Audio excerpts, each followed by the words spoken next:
أعوذ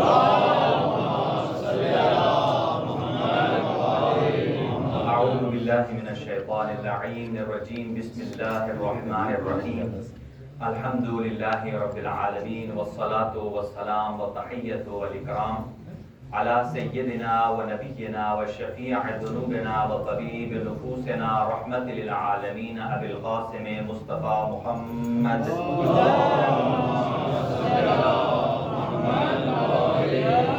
وعلى آله الطيبين الطاهرين المعصومين المنتخبين المنتجبين، لا سيما على بقية الله الأعظم روحي وأرواح العالمين لتراب مقدمه الفداء.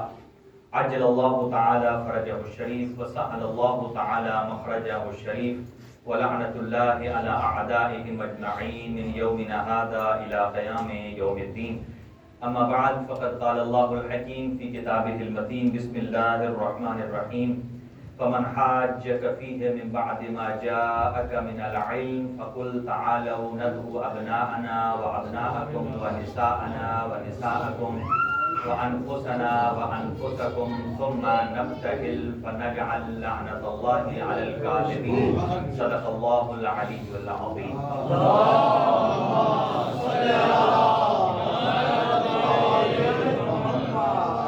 خداوند متعال ہم سب کو صادقین کے ساتھ ہمراہی نصیب فرمائے اور ہمیں اپنی زندگیوں سے جھوٹ کو نکالنے اور صداقت کو داخل کرنے کی توفیق عنایت فرمائے، اور صدیق زمان امام زمان اجل اللہ تعالیٰ فرجہ الشریف کا جلد ظہور فرمائے۔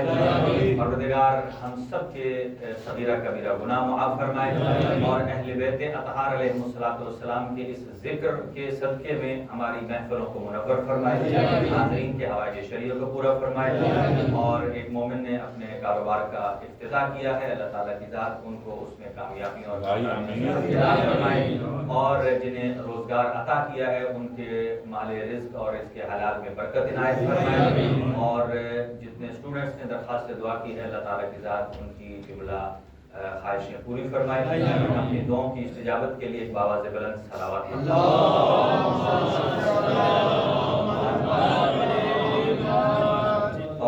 خاص طور سے شہدائے پارہ چنار کے درجات کی بلندی کے لیے اور شہدائے ملت جعفریہ کے اور تمام مریضوں کی شفا یابی کے لیے ایک باواز بلند صلوات پڑھیں۔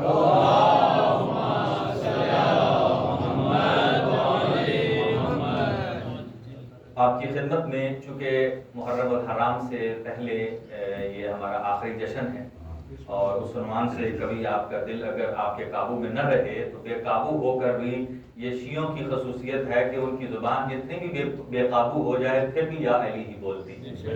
یہ اور ہیں کہ جن کی زبان پھسل جائے تو بہت کچھ بولتی ہے، لیکن مباہلہ کے عنوان سے کچھ احادیث کا ترجمہ کیا ہے اور 2 رباعیاں، اور پھر اس کے ساتھ ساتھ اس شان سے آیا ہے یہ سچوں کا قبیلہ۔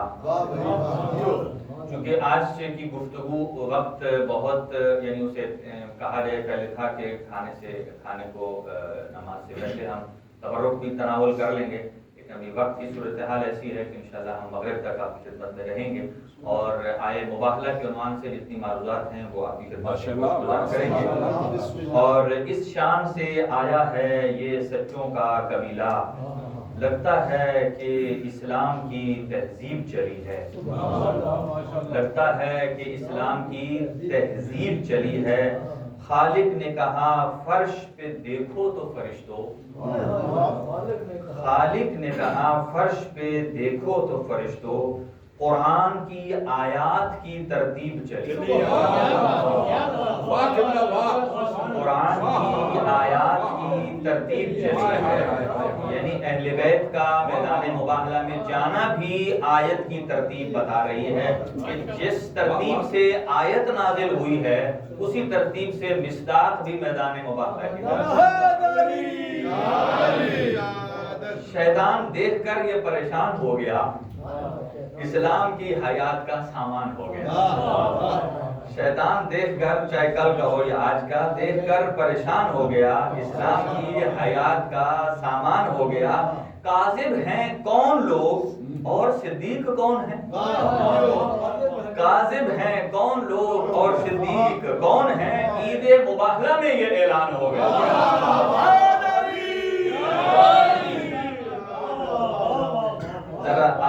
کا اس میں چونکہ تعارف الگ الگ ہے، صرف ایک سن لیجئے، باقی چونکہ طولانی ہے ہم آیت پر بھی گفتگو کریں گے۔ انگشت کو تھامے ہوئے ایک امن کا لشکر، ترتیب یہ ہے آپ نے سنی ہے، انگشت کو تھامے ہوئے ایک امن کا لشکر، رکھتا ہوا ننھے سے قدم فرش زمین پر، رکھتا ہوا ننھے سے قدم فرش زمین پر، معصوم سے چہرے پہ برستا تھا تقدس، معصوم سے چہرے پہ برستا تھا تقدس، ابھرے ہوئے کچھ نور کے ہالے تھے جبیں پر، ابھرے ہوئے کچھ نور کے ہالے تھے جبیں پر، گالوں پہ دمکتی ہوئی آفاق کی سرخی، گالوں پہ دمکتی ہوئی آفاق کی سرخی، لگتا تھا کہ ابھرے ہوئے سورج ہیں کہیں پر، لگتا تھا ابھرے ہوئے سورج ہیں کہیں پر، تھی چال میں ایک فاتح خیبر کسی ہیبت، تھی چال میں ایک فاتح خیبر کسی ہیبت، لگتا تھا خیبر کا نظارہ ہے یہیں پر، لگتا ہے خیبر کا نظارہ ہے یہیں پر۔ تو آیے مباہلہ سورہ مبارکہ آل عمران کی آیت نمبر 61 ہے، اور آپ یوں سمجھیے ایک جملے میں اگر خلاصہ کروں کہ یہ عید حقیقت میں اگر عید زہرا کہا جائے تو یہ عید زہرا ہے۔ اس کی مثال عرض کرتا ہوں آگے چل کے، آپ یوں سمجھیے کہ توحید کا پرچار اللہ کے 5 ولی کرنے جا رہے ہیں۔ اس کا مطلب یہ ہے کہ 5 ولیوں نے مل کر توحید کے ثبوت پر دلیل پیش کی۔ 5 کے 5 ولی ہیں، حضرت علی ولی، جناب صدیقہ طاہرہ ولی ہیں، امام حسن ولی ہیں اور امام حسین ولی ہیں، بلکہ یوں کہوں کہ 5 ولیوں نے مل کر ولی مطلق کی توحید کو عیاں کی۔ لہذا فرق یہ واضح ہونا چاہیے، اور صداقت کی عید ہے، توحید کی عید ہے، اور جس میں ارشاد خداوندی ہے۔ اور میں عرض کروں آپ کی خدمت میں کہ قرآن مجید میں 2 لفظ ایسے ہیں، مباہلہ اور کوثر، یہ قرآن مجید میں ایک ہی مرتبہ استعمال ہوا، مباہلہ بھی ایک مرتبہ اور کوثر بھی ایک مرتبہ۔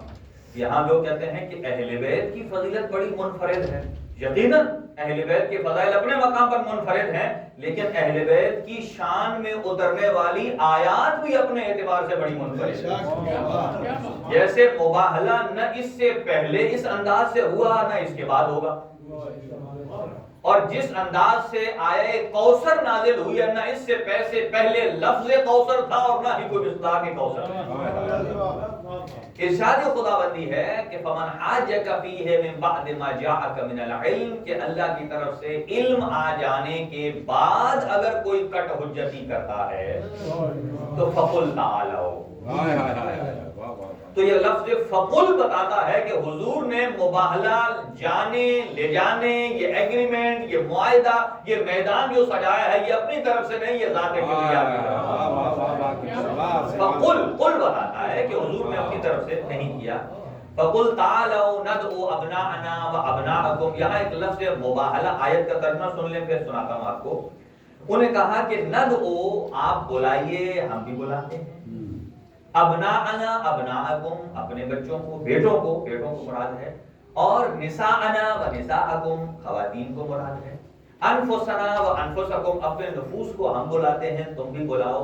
یعنی بات صداقت کی ہے، بات دین کی ہے، بات اسلام کی ہے، لیکن نصارہ نجران کے ساتھ بات جس پر دلیل دینے جا رہے تھے وہ نبی معظم حضرت عیسیٰ علیہ السلام کی ہے اور اللہ کی توحید پر ہے۔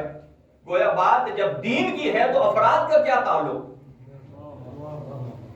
یعنی جب اللہ کی ذات کی توحید کی وحدانیت اور ثبوت کی بات ہے تو پھر حضور کو اپنے بیٹوں میں کیا نظر آیا؟ اپنے بیٹوں کو کیوں بلایا؟ خواتین کو کیوں بلایا؟ اپنے نفوس کو کیوں بلایا؟ اس کا مطلب یہ ہے کہ ذات توحید کو اگر کسی نے پہچنوایا ہے تو وہ اولاد بھی محمد کی ہے، بیٹی بھی محمد کی ہے، خود محمد کی ذات ہے بابا۔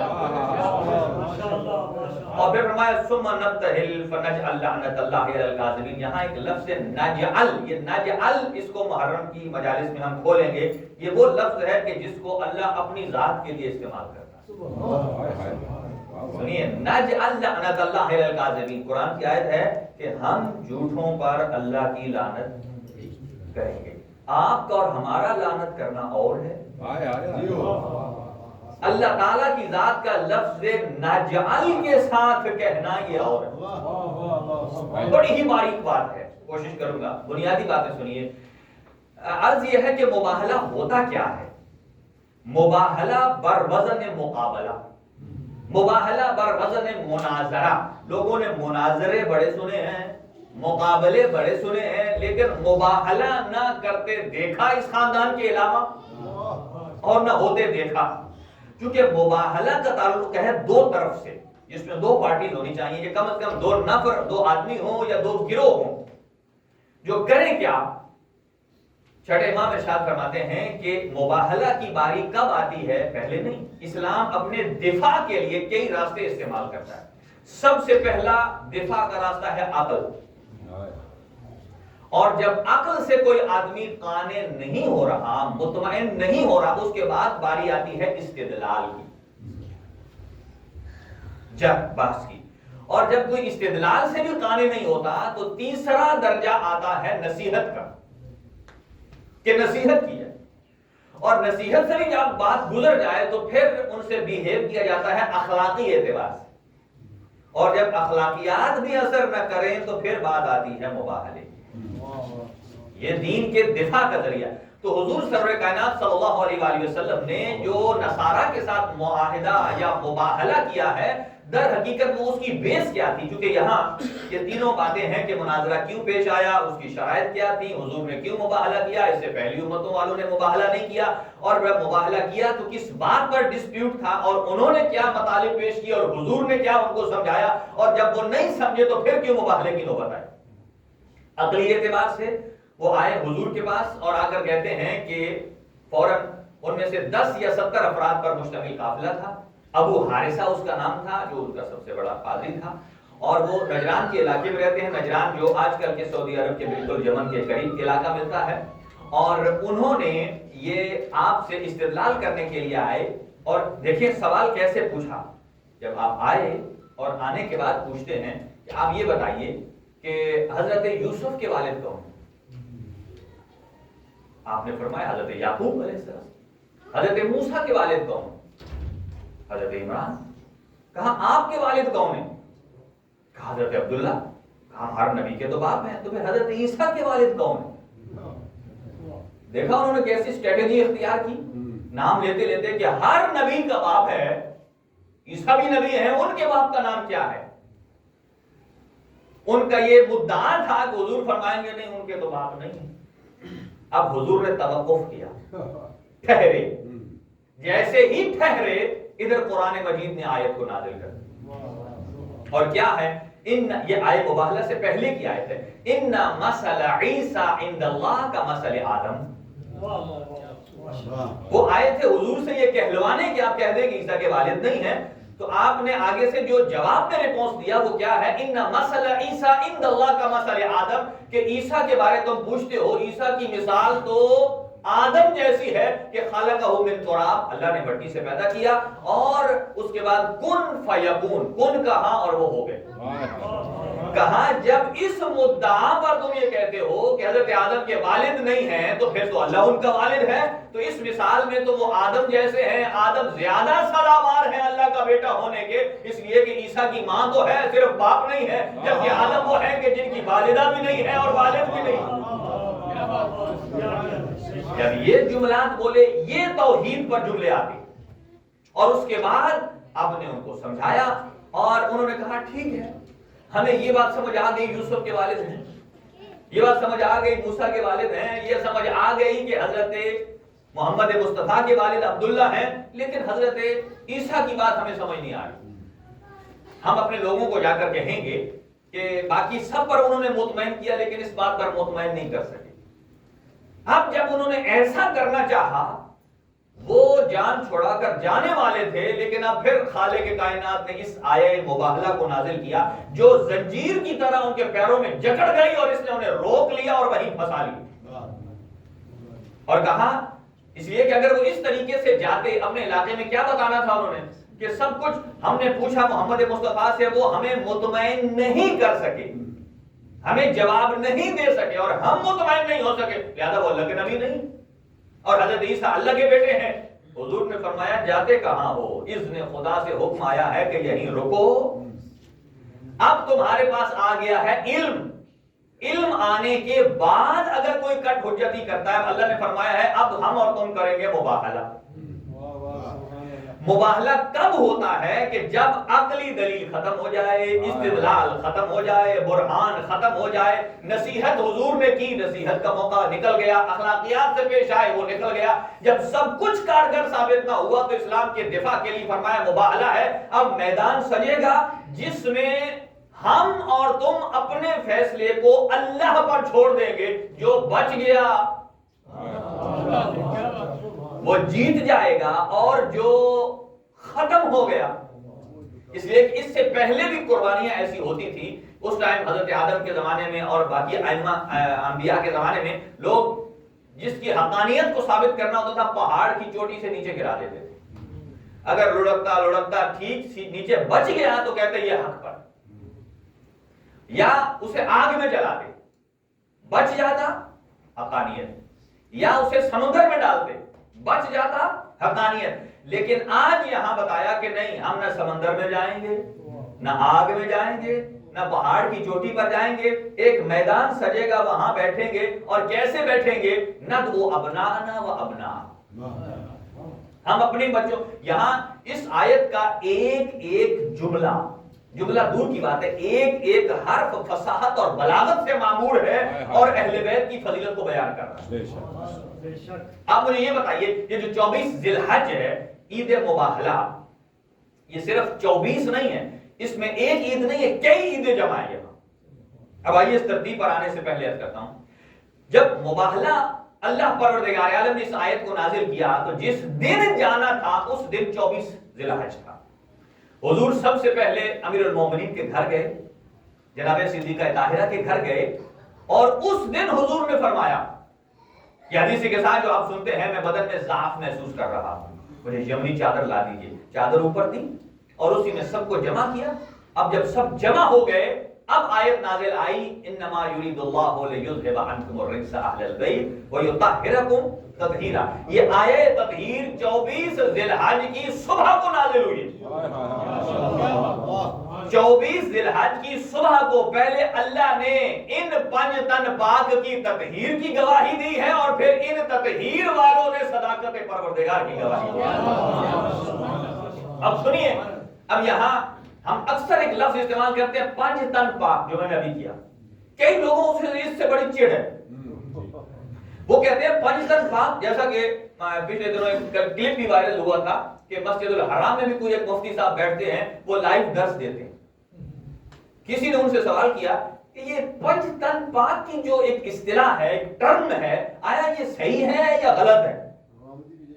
ہاں جی، وہ کہتا ہے کہ 5 تن پاک کی اصطلاح سے بہت سارے لوگوں کی دل آزاری ہوتی ہے۔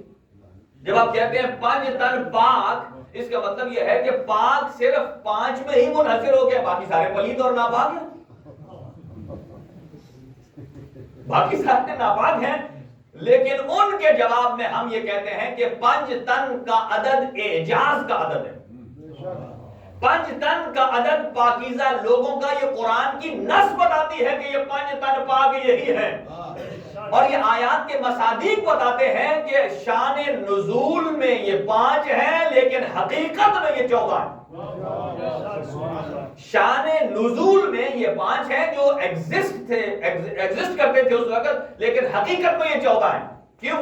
اس لیے کہ اس کا ایک ہی جواب کافی ہے کہ جب تک قرآن میں 2 آیات رہیں گی 5 تن پاک ہی رہیں گی۔ ایک آیہ مباہلہ ہے اور ایک آیہ تطہیر ہے، اس لیے کہ آیہ تطہیر میں بھی 5 ہیں اور آیہ مباہلہ میں بھی 5 ہیں۔ اور میں یہ کہتا ہوں کہ یہ جو عید مباہلہ ہے، یہ صرف شیعوں کی عید نہیں ہے، یہ عید ہے صحیح مسلم کی بھی عید ہے، صحیح بخاری کی بھی عید ہے، سنن ترمذی کی بھی عید ہے، سنن نسائی کی بھی، صحاح ستہ کی بھی عید ہے۔ کیوں؟ آپ پوچھیں گے کیوں؟ اس لیے کہ یہ آیت ایسی ہے کہ سارے مفسرین نے لکھا، سارے بخاریوں نے لکھا اور سارے سیاہ ستہ نے لکھا کہ اس آیت میں 5 کے علاوہ نہ کوئی چھٹا مصداق ہے اور نہ ہوگا. اس پر سب متفق ہے کہ یہ صرف انہی 5 تن پاک کی شان میں نازل ہوئی ہے. حتیٰ کہ امام المشککین فخر الدین رازی بھی کہتا ہے یہی 5 ہے. لہذا یہ 5 تن پاک کا عدد. اور صبح آیت تطہیر نازل ہوتی ہے اور نماز فجر کے فوراً بعد، اور اس کے بعد حضور چلے جاتے ہیں میدان مباہلہ میں. وہاں سے مباہلہ میں فتح ہوتی ہے اور اس کے بعد جیسے ہی گھر آتے ہیں اور گھر آتے ہی مباہلے سے واپسی پر امیر المومنین مسجد میں تشریف لے جاتے ہیں، نماز پڑھتے ہیں اور حالت رکوع میں کوئی سوالی آ جاتا ہے اور اسی دن اپنے انگوٹھی کو حالت زکات میں دیتے ہیں تو آیہ ولایت نازل ہوتی ہے. اللہم کتنی عیدیں ہو گئی؟ 3. ابھی چوتھی سنیے کہ 24 ذی الحج کا دن جب گزار لیتے ہیں تو اگلے دن 25 کو جناب سیدہ کے دروازے پر کبھی یتیم آتا ہے، کبھی اسیر آتا ہے، کبھی مسکین آتا ہے، تو اللہ سورہ دہر اور سورہ انسان کو اہل بیت کا قصیدہ بنا کے نازل کر دیتا ہے. اور یہ 9 ذی الحج کی بات ہے. 9 ذی الحج کو یعنی آیت تطہیر 24 ذی الحج 9 ہجری 24 ذی الحج آیت تطہیر بھی آتی ہے، آیہ مباہلہ بھی آتی ہے، آیہ ولایت بھی آتی ہے اور سورہ مبارکہ دہر بھی نازل ہوتی ہے. اور 1 سال بعد جیسے ہی میدان غدیر آتا ہے تو نبی فرماتے ہیں من کنت مولا ہو فہذا علی المولا. یہ 9 اور 10 ہجری کا یہ دورانیہ اتنا اہم ہے کہ گویا اللہ پروردگار عالم نے حضور کی آخری حیات میں اہل بیت کے اتنے فضائل کو بیان کیا ہے آیات کی شکل میں کہ کل جب میرا محمد من کن تو کہے تو کوئی اعتراض نہ کر سکے اور کہے یہی صاحبان فضیلت ہے. اس لیے کہ حضور کے جانے کے بعد کوئی یہ نہ کہے کہ آیا اہل بیت کی شان میں کوئی آیات بھی ہے یا نہیں ہے. لہذا یہ 9 اور 10 ہجری انتہائی امپورٹنٹ ہے اور 24 اور 25 میں بہت ساری عیدیں اکٹھی ہیں اور جو ملتی ہیں. اب آئیے آیہ مباہلہ پر. آیہ مباہلہ میں فرمایا یہ سب کو پتا ہے کہ اس آیت میں 9 افراد کی گنجائش ہے. کتنے کی؟ لیکن حضور لے کر کتنے گئے؟ 5 میں خود. اب مجھے بتائیے آیت غلط ہے الیاذ باللہ یا حضور کا عمل غلط؟ اب اس کو کیسے میچ کریں؟ آیت بتاتی ہے 9 لے کر جائیں. کیسے؟ 3 بیٹے، 3 خواتین اور 3 انفس. لیکن بیٹوں میں 2، خواتین میں 1 اور نفس میں بھی. یہاں اہل سنت کے رائٹر ہیں الکشاف، ان کے رائٹر علامہ زمخشری، اس نے یہاں لکھا ہے ایک جملہ. وہ کہتے ہیں کہ نساء میں 1، انفسنا میں 1، ابنا میں 2 کیوں؟ وہ کہتے ہیں کہ علی اور بطول اس لیے ایک ہیں چونکہ نہ علی کا کوئی مثل ہے اور نہ زہرا کی کوئی نظیر ہے. لیکن ابنا میں 2 اس لیے ہیں حسنین میں سے، اس لیے کہ اگر ایک کو چھوڑیں گے تو دوسرا انکمپلیٹ ہے. حسن کی مکمل شباہت اور مثل حسین ہے اور حسین کی شباہت کا نام حسن. وہ کہتے ہیں یہ ایک دوسرے کی نظیر ہے لیکن نہ علی کی کوئی نظیر ہے اور نہ جناب زہرا کی کوئی نظیر ہے. اب یہاں آیت کہتی ہے 9 لیکن حضور لے کر گئے ہیں، یعنی خود گئے ہیں 7-5. یہاں کسی نے کہا جب یہ آیت نازل ہوئی ہم اور تم بھی چلیں گے، ہم اور تم بھی چلیں گے.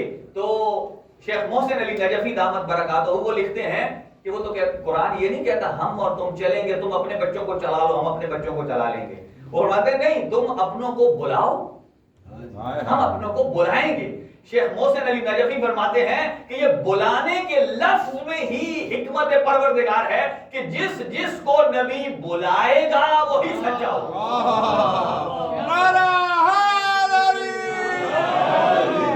یعنی اپنے ذام اور اپنے دل میں اگر کوئی سچا ہے تو قرآن اسے سچا نہیں کہے گا.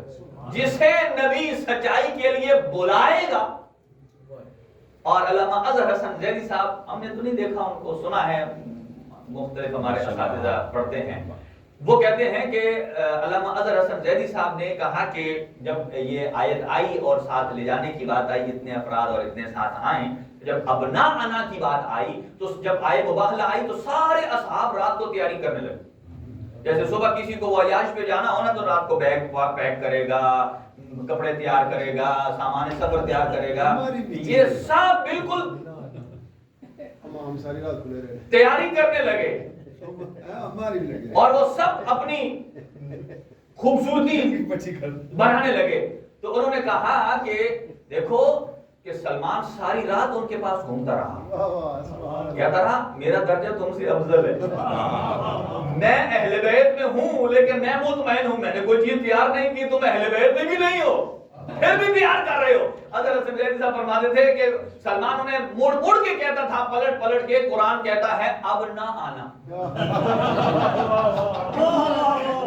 قرآن کی آیت ہے نا اب نہ آنا، اپنے بیٹے کو کہتے ہیں اب نہ آنا، اب نہ آنا، اس لیے کہ پہلے آتے تھے تو میدان جنگ ہوتا تھا، وہاں سے فرار کر جاتے تھے، اب یہاں سے فرار کی پوزیشن نہیں ہے، یہاں تو اللہ کی لعنت ہے. جس کا مصداق جہاں جہاں تک جائیں گے وہ آپ کا پیچھا نہیں چھوڑے گا. لہذا اس میں یعنی جو اس میں کیپیسٹی ہے وہ 9 افراد کی ہے، لیکن لے کر حضور 5 کو گئے ہیں. اس لیے اب یہاں کیسے ان کو ملائیں گے؟ آیا قرآن سچا ہے؟ اگر قرآن سچا ہے تو 9 کا عدد پورا ہونا چاہیے، پھر آپ باقی 4 کو بھی لے جائیں تو 9 پورے ہو جائیں گے. اور اگر حضور 5 کو لے کر گئے ہیں اپنے سمیت جب گئے ہیں، اس کا مطلب یہ ہے کہ قرآن مجید کے جو الفاظ ہیں وہ عمومی ہیں، لیکن ان کو منحصر اگر کسی نے کیا ہے تو سرکار دو عالم نے کیا. یعنی حضور کا یہ عمل حجت ہے. یعنی حجت کا مطلب کیا ہے؟ اسے کہتے ہیں حصر. حصر کہتے ہیں کہ یہ ہے، اس کے علاوہ کچھ نہیں. اس پر پھر کبھی گفتگو کریں. یہ ہے، اس کے علاوہ کچھ نہیں. ابنا انا میں اپنے فرزندوں کو لے کر گئے. ترتیب یہ تھی کہ آگے آگے امام حسن کو چلا رہے تھے، اپنا ہاتھ پکڑا ہوا تھا حضور نے، اور امام حسین کو اپنے بازو پر اٹھایا ہوا تھا، اور جناب سیدہ پیچھے تھی، اور اس کے بعد مولا علی تھے. یہ ترتیب تھی جو حضور سرور کائنات لے کر چلے تھے. اور جیسے ہی وہاں سے چل رہے تھے اور حضور جیسے ہی آگے مباہلہ میں پہنچے تو انہوں نے جیسے ہی دیکھا ان افراد کو، انہوں نے پہلے طے کر لیا تھا کہ اگر حضور لاؤ لشکر کے ساتھ آئے، اگر ایک جمع غفیر آئے آپ مباہلہ کر لیں، اور اگر مخصوص افراد کے ساتھ آئیں پھر مباہلہ نہ کرنا. اور انہوں نے جب دیکھا تو ابو حارثہ بڑا تھا، اس نے کہا کہ ان کے خاندان کو آتے ہوئے جب دیکھا، آنے کا انداز کیا تھا اب یہ میں اپنی زبان سے بیان نہیں کر سکتا. آنے کا انداز ایسا تھا کہ نور کا ایک حالہ جو اہل بیت کے گرد تھا، اور ایسی چندیا دینے والا نور آپ کے چہروں سے نکل رہا تھا. ابو حارثہ نے دیکھا، اس نے کہا کبھی مباہلہ نہ کرنا. کہا کیوں؟ کہا یہ جو افراد آ رہے ہیں مجھے تو ایسے نظر آ رہا، یہ اس کے جملے ہیں کہ میں دیکھ رہا ہوں کہ اگر یہ اس پہاڑ کو کہیں چل پڑ چل پڑے، اگر اس پہاڑ کو کہیں چل تو یہ چل پڑے گا. اچھا مجھے یہ بتائیے، ابو حارثہ کو مسلمان تھا، اسے کیسے بامعرفت آنکھیں مل گئیں کہ اس نے اہل بیت کو دیکھا اور دیکھ کر کہتا ہے میں یہ سمجھتا ہوں کہ یہ پہاڑ کو دیکھیں،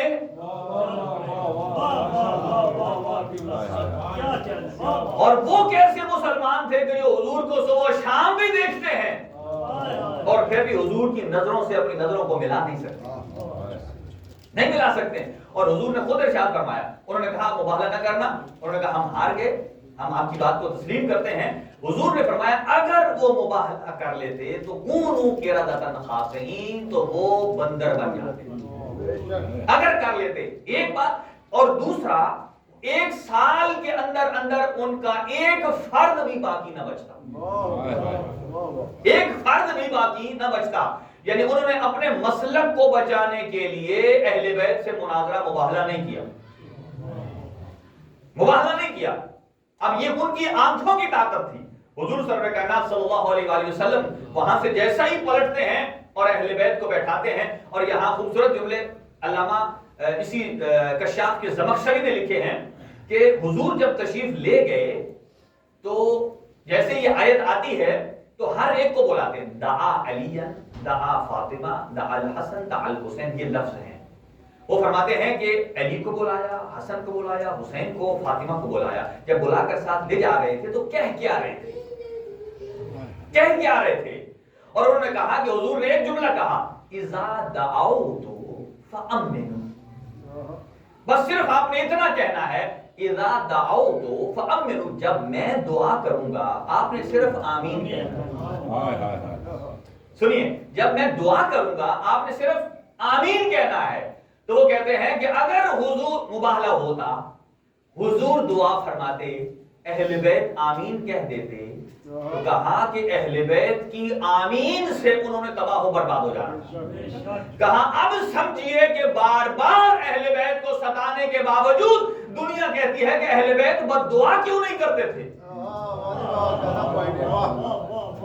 کہ اگر تھا تو جناب زہرا نے بد دعا کیوں نہیں کی؟ مولا علی نے بد دعا کیوں نہیں کی؟ کہا یہ تو وہ ہستیاں ہیں، جب کہا نا اذا دعوت فامنوا، کہ جب میں دعا کہوں گا تو آپ آمین کہنا، تو علامہ زمخشری کہتے ہیں کہ اس سے مراد انہوں نے جناب فاطمہ الزہرا سلام اللہ علیہا سے خطاب کر کے کہا کہ جناب فاطمہ کی آمین اتنی قابل ارزش ہے کہ جب سید الانبیاء کی دعا جناب سیدہ کی آمین پر قبول ہوتی ہے، اگر وہ جناب سیدہ اپنے فدق کو چھیننے والوں کے لیے اگر بد دعا کر دیتی کیا نکلتا؟ اب آ جائیے نتیجہ کہ حضور سرور کائنات جب میدان مباہلہ کی طرف جا رہے تھے، اب یہاں علامہ فخر الدین رازی نے ایک جملہ لکھا، سنیے، میں ٹائم کو بھی دیکھ رہا ہوں کہ آئے یہ استدلال پورا ہو پائے گا یا نہیں۔ اس آیت میں انہوں نے ایک روایت کو کوٹ کیا ہے، اور وہ روایت کیا ہے؟ وہ کہتے ہیں کہ اس آیت میں یہی 5 افراد ہیں، کوئی چھٹا نہیں، حالانکہ دنیا نے آیت تطہیر میں ازواج کو ملا دیا، لیکن اس میں سنیے آگے ان کا حاشیہ سنیے، وہ کہتے ہیں بندے 5 ہیں۔ اچھا میں اور بات نہیں، صرف نفس پر ایک جملہ سنیے اور پھر تمام کر کہ نفس میں حضرت علی ہے اور کوئی نہیں۔ اس کا استدلال تو مامون الرشید نے جب پوچھا امام رضا علیہ السلام سے، مامون الرشید نے پوچھا امام رضا علیہ السلام سے کہ آپ تو ابنا انا کے ساتھ اپنی امامت پر دلیل دیتے ہیں کہ ابنا انا، ہم رسول کے بیٹے ہیں، ہم رسول کے بیٹے ہیں، اگر قرآن میں ابنا انا نہ آئے تو پھر آپ کی امامت کی تو کوئی ویلیو نہیں۔ مامون نے کہا آپ اپنی امامت پر استدلال کرتے ہیں ابنا انا سے، ہم رسول کے بیٹے، امام حسن رسول کے بیٹے، امام حسین کی اور پھر ان کے صلب میں جتنے ہیں جن کو نبی معظم نے فرمایا وہ نبی کے بیٹے ہیں، تو ابنا انا سے امامت پر استدلال کرتے ہیں۔ اگر لفظ ابنا انا نہ ہو تو آپ کی امامت تو خطرے میں۔ امام نے جواب دیا، دیکھ ہم صرف ابنا انا میں نہیں ہیں، ہم انفسنا میں بھی ہیں، ہم انفسنا میں بھی ہیں۔ ہاں وہ اس وقت جو انفسنا میں مزاج ایگزسٹ کرتا تھا، مصداق وہ علی تھے، علی کے بعد حسن ہے، حسن کے بعد حسین ہے، اور حسین کے بعد آخر امام مہدی۔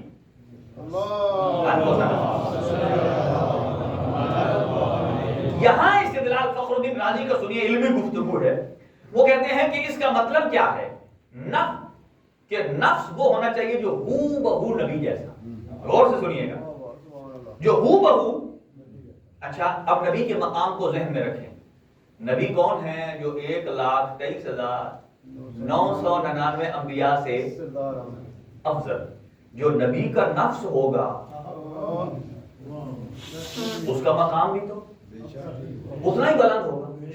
سنیے یہاں فخر الدین رازی صاحب کیا کہتے ہیں، وہ کہتے ہیں نہیں، یہاں علی کے علاوہ نفس میں کوئی نہیں، کوئی گیا بھی نہیں علی کے علاوہ۔ لیکن وہ پھر یہاں ایک روایت کو کوٹ کرتے ہیں، سنیے وہ کیا، کہ من ينظر الى آدم فی علمہ، یہ بہت ساری فضیلت کی روایت سنیے کہ اگر کوئی آدم کو ان کے علم میں دیکھنا چاہے، حضرت نوح کو ان کے علم میں، حضرت موسیٰ کو ان کی ہیبت میں، حضرت عیسیٰ کو زہد میں، تو کیا کرے؟ پھر کہتے ہیں فَلْيَنظُرْ إِلَىٰ وَجْهِ علی، علی کو دیکھو۔ سنیے یہ روایت آپ نے سنی، میں کیا بیان کرنا چاہتا ہوں کہ وہ حضور سرور کائنات کا نفس کون ہے؟ علی میں وہ تمام ہو بہو اگر نفس سے پیغمبر ہے تو پھر وہی درجہ دینا پڑے گا جو انبیاء سے اوپر حضور کا ہے، وہی علی کا۔ اور وہ یہاں کہتے ہیں ٹھیک ہے علی نفس میں نبی جیسے ہیں، لیکن اجماع امت یہ ہے کہ ہم غیر نبی کو نبی پر فضیلت نہیں دے سکتے، چونکہ علی غیر نبی ہیں اس لیے ہم ان کو، اب ادھر سے کہتے ہیں علی کی فضیلت ہے نفس میں، اور دوسری طرف مانتے بھی نہیں ہیں، کہتے ہیں ہم علی کو یہ فضیلت دیتے بھی نہیں ہیں، اگر دیں تو پھر ہمیں علی کو افضل ماننا پڑے گا انبیاء سے، اور جبکہ امت کا اجماع ہے کہ اگر کوئی غیر نبی ہو تو وہ نبی پر افضل نہیں ہو سکتا۔ سنیے، سنا ہے آپ نے کتنا انہوں نے کمپلیکیٹڈ کر دیا، کہتے ہیں فضیلت ہے بھی صحیح، ہم نے انکار بھی کرنا ہے، ماننا بھی نہیں ہے کہ نفس میں علی ہے، اور علی نفس وہ ہوتا ہے جو ہو بہو ویسا ہو، اور اگر ہو بہو ویسا مانے تو انہیں ہمیں انبیاء پر افضل ماننا پڑتا ہے جیسے نبی افضل ہے، جبکہ دوسری طرف امت کا اجماع ہے کہ کوئی ایسا بندہ جو نبی نہ ہو وہ نبی پر افضل ہو نہیں سکتا۔ اب ان سے کسی نے اہل تشیع نے سوال کیا، کہا مجھے یہ بتاؤ کہ جو علی نبی کا نفس ہیں اور سارے انبیاء جو ہیں وہ نبی کے ساتھ کون سا درجہ رکھتے ہیں؟ وہ درجہ نبی کے ساتھ جو ایک امت کا اور نبی کا درجہ ہوتا ہے۔ 1,23,999 ان امتی ہیں حضور سرور کائنات کے، اور ان کو آپ کیسے پکارتے ہیں؟ آپ نے کبھی کہا آدم رضی اللہ، نوح رضی اللہ، موسیٰ عیسیٰ رضی اللہ؟ تو شیعہ عالم دین نے یہ کہا دیکھو کہ جب انبیاء الگ الگ ہوں تو آپ انہیں علیہ السلام کہتے ہیں، اور اسی روایت کو جو فخر الدین رازی آپ نے کوٹ کیا ہے کہ سارے انبیاء کے اوصاف کو جب ایک علی میں جمع کر دیں، جب الگ الگ نبی ہو تو آپ اسے علیہ السلام کہتے ہیں، اور سارے انبیاء کے اوصاف جس میں جمع ہو جائیں وہ رضی اللہ کیسے ہو سکتا ہے؟ بڑا ایک منطقی جواب دیا شیعہ عالم دین نے۔ اس نے کہا کہ اگر علی نبی کا نفس ہے، سنیے گا پھر، نبی کا نفس ہے یعنی جیسا مقام نبی کا ویسا علی کا، صرف لا نبی بعدی، میرے بعد نبی نہیں ہے، تو جو نبی کا درجہ اگر نفس علی ہے تو پھر وہی درجہ علی کا ہے، اور اگر ایسا ہے تو نبی تمام انبیاء سے افضل، تو علی کو بھی افضل ہونا پڑے گا۔ پھر وہ کہتے ہیں کہ یہاں اجماع امت لے آتے ہیں کہ امت کا اجماع ہے کہ غیر نبی نبی پر افضل نہیں ہو سکتا، تو شیعہ عالم دین نے ایک ان پر یہ بھی جواب دیا کہ جہاں قرآن کی نص موجود ہے وہاں تمہارا اجتہاد اور اجماع کیا حیثیت رکھتا ہے؟ جب ایک طرف اللہ قرآن میں کہتا ہے کہ نفس محمد علی ہے، پھر ایک امت چھوڑ کے 1000 امتیں بھی اجماع کرتی رہے تو اس کا کوئی وزن نہیں ہے، اگر وزن ہے تو وہ کلام الہی کا وزن ہے، کلام الہی کا وزن ہے۔ اب سنیے اس کا ایک اور جواب اور اسی پر تمام کرتے ہیں۔ پھر عرض کرتا ہوں نوجوانوں کے لیے تھوڑا ایک علمی مسئلہ ہے کہ نبی ہیں، نبی کا نفس علی، وہ کہتے ہیں یہ فضیلت مانتے ہیں، اگر مانے تو ہمیں وہ درجہ دینا پڑتا ہے علی کو نبی کا کہ جیسے نبی انبیاء سے افضل ویسے علی بھی کو ماننا پڑتا ہے، اور اگر مانے تو امت کا اجماع ہے، اجماع کا معنی یہ کہ سارے اکٹھے ہیں کہ کوئی غیر نبی کسی نبی پر افضل نہیں ہو سکتا، لیکن یہاں وہ کہتے ہیں ہم مان نہیں سکتے۔ اب اس پر استدلال دیکھیے، مجھے بتائیے یہی چیز صحیح بخاری میں اس اجماع کی نفی ہو رہی اور کیسے نفی ہو رہی ہے؟ صحیح بخاری کی آیت جو روایت ہے وہ ہے 193، اس میں یہ روایت ہے کہ حضور سرور کائنات نے اپنے اصحاب سے کہا، سنیے پھر وہ جملہ یاد رکھیے کہ وہ کہتے ہیں نا اجماع ہے کہ کوئی غیر نبی کسی نبی پر فضیلت نہیں رکھتا، اس کو اجماع ہے، اور اسی اجماع کو صحیح بخاری کی یہ روایت توڑ رہی۔ کیسے؟ روایت یہ ہے 3193 کہ حضور سرور کائنات نے اپنے اصحاب سے کہا کہ میں دیکھ رہا ہوں کہ جب عیسیٰ بن مریم آسمان سے زمین پر نازل ہوں گے تو ان کی امامت کرانے والا تم میں سے ایک فرد ہوگا۔ روایت سنیے کہ میں دیکھ رہا ہوں کہ عیسیٰ بن مریم آسمان سے نازل ہو رہے ہیں اور وہ اترنے والے ہیں، ان کی امامت کرنے والا تم میں سے ایک فرد ہوگا۔ تم میں سے ایک فرد کا مطلب مطلب وہ نہیں جو سامنے بیٹھے تھے، یعنی میری امت میں سے ہوگا. یہ تو صحیح بخاری میں البتہ بعض سنی مورخین نے مفسرین نے یہاں واضح لکھا ہے کہ وہ کون ہے کہ جو امامت کرائے گا اور تم میں سے ہوگا. فرمایا وہ میرا بیٹا مہدی ہوگا اور وہ القائم، وہ قائم ہے کہ جو امام زمانہ اجل اللہ تعالی فرجہ شریف ہے کہ جو امامت کرائیں گے حضرت عیسیٰ کو. یہاں تک سنا آپ نے. اب آ جائیے پہلے پر کہ حضرت انہوں نے کیا کہا تھا، اگر کوئی غیر نبی ہو تو اسے کسی نبی پر فضیلت نہیں دے سکتے، امت کا اجماع ہے. لیکن حضور فرماتے ہیں کہ جب نبی آئیں گے تو انہیں نماز پڑھانے والا تم میں سے ایک فرد ہوگا اور وہ امام مہدی ہوگا. اب مجھے بتاؤ امام مہدی نبی ہے؟ نہیں ہے. مسلم یہ روایت ہے وہ نبی نہیں ہے، لیکن ایک نبی کو نماز پڑھا رہے ہیں. اس کا مطلب یہ ہے حضور نے اس کے اجماع کو ٹھوکر مار دی ہے کہ جیسے امام زمانہ غیر نبی ہو کر عیسیٰ نبی پر فضیلت رکھتا ہے.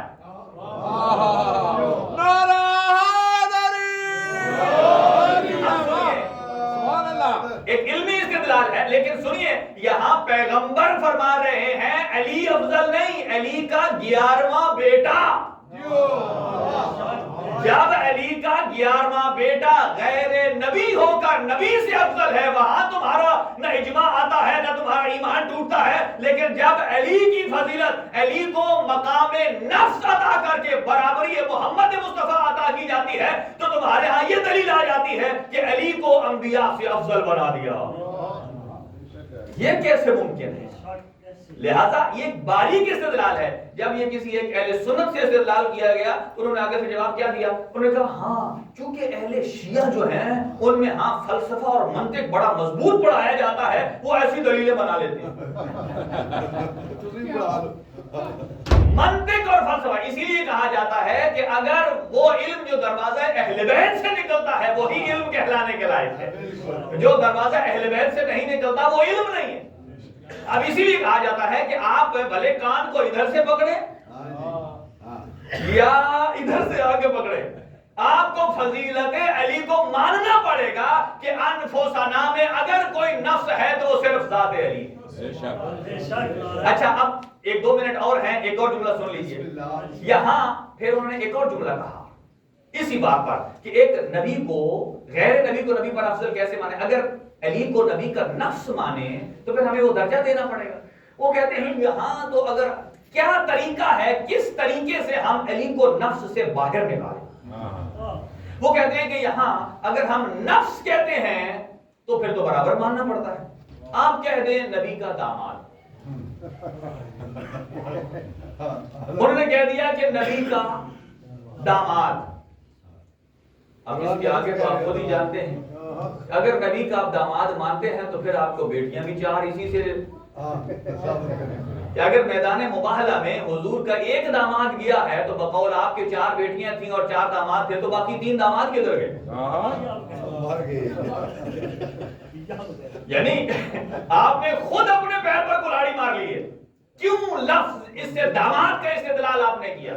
قطعاً نہیں، یہ ایک بہت بڑے جسٹس نے کیا ہے داماد ترجمہ، لیکن انہیں پتہ نہیں ہے کہ میدان میں جانے والے جتنے بھی تھے سارے کے سارے سردار ہیں. ایک سید الانبیاء ہے، ایک سید الاولیاء ہے، ایک سیدۃ النساء العالمین ہے، 2 سیدہ شباب اہل الجنہ ہیں. اس کا مطلب یہ ہے، توجہ ہے اس جملے پر، ایک سیدۃ النساء العالمین، 2 جوانان جنت کے سردار، سید الاولیاء امیر المومنین، سید الانبیاء جناب رسول خدا. اس کا مطلب یہ ہے کہ سارے کے سارے جو سادات تھے وہ میدان مباہلہ میں تھے اور امتی مدینے میں تھے. اب جملہ سنیے، سارے کے سارے سادات مدینے میں نہیں تھے، مباہلہ میں تھے، اور جو امتی تھے وہ مدینے میں. اب جملہ سنیے، اب اگر آج کوئی کسی بزرگ کو کہنا چاہے سیدنا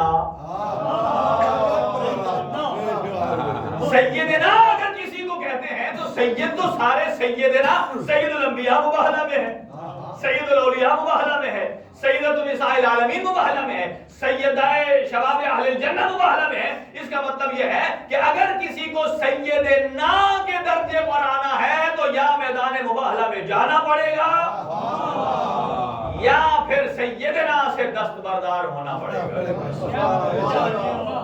ایک دو منٹ اور سن لیں پھر فضیلت، کیونکہ گھڑی کو دیکھ کر میں آگے بڑھ رہا ہوں۔ ایک لفظ جناب سیدہ کی شان میں سن لیجیے۔ اب یہاں دیکھیں فرمایا نساءنا، اب سنیے عربی گرامر میں لڑکی کو کہتے ہیں بنتن، بنتن بیٹی، ماں کو امن ماں، زوجہ کو کیا کہتے ہیں زوجتن، بہن کو کیا کہتے ہیں اختن، بہن اختن، بیٹی بنتن، زوجہ زوجتن، والدہ امن، یہی ہے۔ اور ان ساری لیڈیز کے روپ کو جمع کرے نا، ان سب کے لیے ایک لفظ بنتا ہے نساء۔ نساء، نساء بیٹی کو بھی بولا جاتا ہے، نساء بیوی کو بھی بولا جاتا ہے، نساء ماں کو بھی، نساء بیوی کو، سب کو بولا جاتا ہے۔ لیکن یہاں اللہ نے استعمال کیا نساءنا و نساءکم، یعنی حضور نے کیا فرمایا تم بیٹیاں لے آؤ، یہاں کسی نے ترجمہ نہیں کیا۔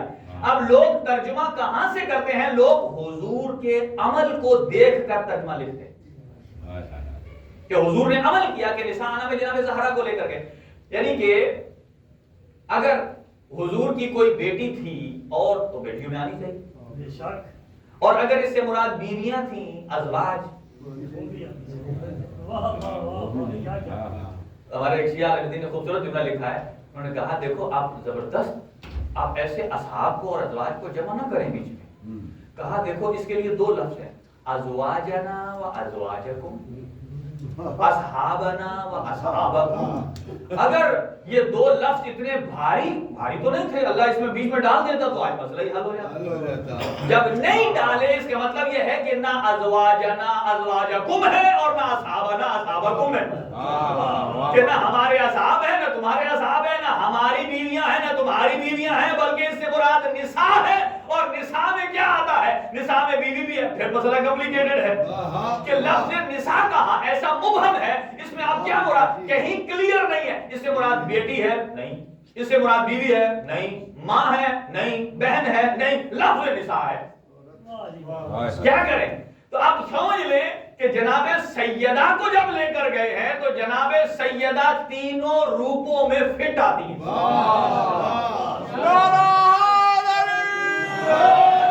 جناب سیدہ بیٹی ہونے کے ناطے میں بھی ٹھیک ہے، جناب سیدہ ماں ہونے کے ناطے بھی ٹھیک ہے، جناب سیدہ زوجہ ہونے کے ناطے بھی ٹھیک ہے، اس لیے کہ اگر زوجہ ہے تو امیر المومنین کی ہے، بیٹی ہے تو محمد مصطفیٰ کی ہے، ماں ہے تو حسنین شریف ہے۔ ہر اعتبار سے آیت نے احاطہ کیا ہوا ہے جناب سیدہ سلام اللہ علیہ۔ لہذا اب سنیے، جب مباہلہ کے لیے گئے اور مباہلہ تو ہوا نہیں، تو قرآن مجید فرماتا ہے نجعل لعنت اللہ علی الکاذبین، کہ اب یہاں یہ محرم میں عرض کروں گا، یہ چونکہ ڈیٹیل ہے اس میں، جیسے آج ہم نے ایک علمی اور تفصیلی مسئلے کو ڈسکس کیا ہے کہ غیر نبی کو کیسے نبی پر وہ فضیلت کا کے لیے وہ اجماع امت قرار دیتے ہیں، ایسے ہی یہاں نجعل ہے، یہ جو آپ اور ہم کہتے ہیں نا جھوٹوں پر اللہ کی لعنت، قرآن کی آیت ہے نا، آپ صبح شام ورد کرتے رہیں نجعل لعنت اللہ علی الکاذبین، نجعل لعنت اللہ علی، کوئی فتویٰ نہیں لگے گا، کوئی پوچھے گا آپ نے قرآن کی آیت پڑھ، لیکن یہاں لفظ نجعل ہے، یہ آپ اور ہم نے نہیں کہا، اللہ نے کہا۔ یہ جعل کیا ہے؟ یہ جعل وہ لفظ ہے جو اللہ اپنے لیے استعمال کرتا ہے، انی جاعل فی الارض خلیفہ، انی جاعل، یہ لفظ جعل ہے، وہی جعل کا لفظ یہاں استعمال کیا نجعل، کہ میں قرار دیتا ہوں۔ ایک اس کا ہنٹ سن لیں، اشارہ کرتا ہوں، پھر اسی پر تمام نماز کا ٹائم ہو گیا، 1 منٹ رہتا ہے، کہ جعل ایسا کام، دیکھیں کئی دفعہ ایسا ہوتا ہے کہ آپ کے ہاں وہاں سے کوئی آدمی تبرک دیتا ہے تو وہ کہتا ہے یہ خود لے لے اور آگے بڑھا دے، وہ آپ ایک لیتے ہیں آگے دے دیتے ہیں، آگے والا آگے کو، آگے والا آگے کو، آگے والا آگے کو، اس کا مطلب یہ آپ سب اس میں سے کوئی مالک نہیں ہے۔ تو جعل کا لفظ جہاں استعمال کیا جاتا ہے اس کا مطلب ہوتا ہے عدم سے وجود میں لانا، عدم سے وجود میں لانا۔ اللہ تعالیٰ کی ذات جب کسی چیز کو نہ ہونے سے ہونے میں لاتی ہے تو لفظ جعل استعمال کرتی ہے۔ ہم اور آپ جو کہتے کہتے ہیں نجعل لعنت اللہ علی الکاذبین، ہم اللہ کا بھیجا ہوا فرماندہ جو جبرائیل ہے، اللہ تعالیٰ کی ذات نے وہاں لوح محفوظ پر لکھا، وہاں سے جبرائیل امین نے لیا، وہاں سے نبی معظم کو دیا، نبی معظم نے ہمیں بتایا، وہ نسل در نسل قرآن میں آیت ہے، آپ اور ہم پڑھتے چلے آ رہے ہیں۔ ہم نے اس لعنت کو کریٹ نہیں کیا، اس کو نقل کیا ہے، لیکن اللہ فرماتا ہے نجعل لعنت اللہ علی الکاذبین۔ اس آیت میں ایک طرف گروہ صادقین ہیں اور ایک طرف وہ ہیں کہ جنہوں نے توحید کو جھٹلایا ہے۔ اللہ پروردگار عالم ان کے لیے اس لعنت کو جعل کر رہا ہے، ایجاد کر رہا ہے، عدم سے وجود میں لا رہا ہے۔ تو جسے اللہ عدم سے وجود میں لائے، نہ اس میں کبھی تباہی آتی ہے، نہ کبھی اس میں بربادی، بلکہ برکت ہی برکت ہوتی ہے۔ دعا ہے پروردگار عالم ہم سب کو اہل بیت اطہار اور ان کی صداقت سے متمسک فرمائے۔ پروردگار ہم سب کو کاذبین اور جھوٹوں سے دور رہنے کی توفیق عنایت فرمائے۔ پروردگار قرآن اور اہل بیت کے دامن سے متمسک فرمائے۔ ہمارے قلوب کو، ہمارے اذہان کو علوم محمد و آل محمد کے انوار سے مزین اور منور فرمائے۔ امام زمان کے ظہور میں تعجیل فرمائے، اور آج جس جشن میں جس افراد نے پارٹیسپیٹ کیا ہے تبرک میں، اللہ تعالیٰ کی ذات ان کے مال و رزق میں برکت عنایت فرمائے، اور جن دوستوں نے درخواست سے دعا کی ہے اللہ تعالیٰ کی ذات ان کے مال و رزق میں برکت عنایت فرمائے، اور جو بے روزگار ہیں انہیں روزگار عنایت فرمائے، جنہیں روزگار عطا کیا ہے ان کے مال و رزق میں، رزق حلال میں برکت عنایت فرمائے۔ ربنا تقبل دعاء منا انك انت السميع العليم بجاه محمد وآله الطاهرين۔